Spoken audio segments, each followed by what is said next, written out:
In session 1, the conclusion was reached: if God be real, and we believe what God wants us to believe, it stands to reason that God will be kindly inclined towards us. If God be real, but we do not believe what God wants us to believe, it stands to reason that God will not be kindly inclined towards us. If God be real, logic says we should seek to know what it is that He wants us to believe.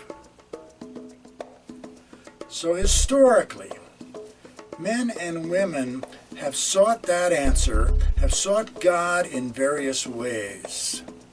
Men and women have created objects of wood and stone and called them gods. Logic says wood and stone can't talk. How much less capable of creating everything we see, hear, touch, taste, and feel, and how much less can they give us any answers? In recent history, when faced with the problem of where did we come from, men and women have ascribed to a belief that matter created itself. At a point in time, nothing became everything. Logic says, well, logically, that defies logic. Now, a variation on that theme from ancient times is that men and women and snakes and insects all interact in a cosmic role-playing game. I change roles every once in a while, depending on who I have offended while playing my current role. Logic says, how can that be? And who's keeping score anyway? Men and women have ascribed creative attributes to the sun and to the stars and to a host of unseen players with abilities just slightly greater than themselves, and they've called them gods. They've called them Zeus and Apollo and Greek gods, etc.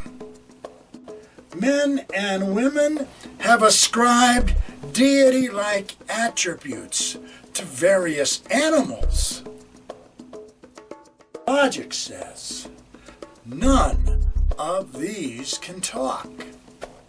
How much less can they be entities capable of creating everything we see, hear, taste, touch, and feel? So, where might we find the answer? If God be real, and God created all that we see, hear, taste, touch, and smell, logic says that He would make a way for us to know that answer. If God be real, and God wants us to believe something, logic says that God will provide a single source for the answer to that question. For if there were multiple sources, we could easily get lost in the myriad of choices and perhaps even get deceived. You and I, here in the 21st century, know that choices of what to believe are as numerous as the fleas on a hound. So what to believe? Allow me to submit to you that God is indeed real, and that God did give us a source, a guidebook, if you will.